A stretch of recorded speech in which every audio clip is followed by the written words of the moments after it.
I'm Toby Day, horticulture specialist, Montana State University, out here at Ross Orchards in Fromberg, Montana, looking at some older apple trees in an orchard, and just talking about how to prune some of these old orchard trees this time of year.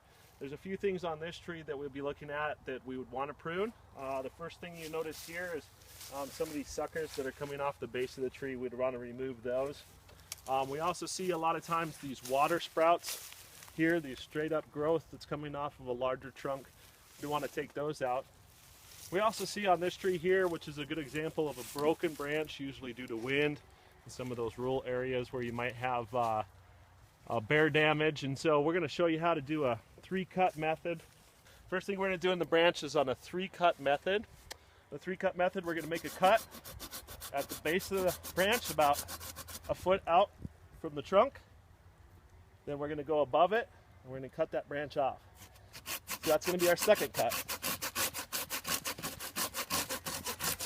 Removing the branch. So one of the mistakes that I see a lot on pruning trees is people like to cut right alongside the trunk. And if you see here, this is what we call the collar flare.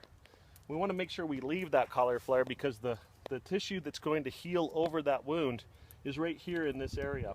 So you can kind of see where that area stops, where it changes direction here, and it changes direction here. So I'm going to leave that root collar, and I'm going to cut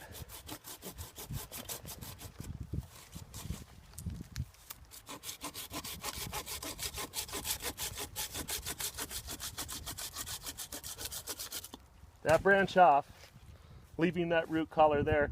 And that way the tissue around here will heal over that cut. And so that's the important way.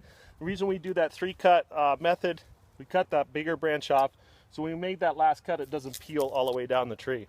So all we're left with is that little nub to cut out. So this is a proper cut. So now that we've left that collar on that old cut, or the new cut, we see the old cut here, and you can see that callus tissue that's starting to grow around that cut.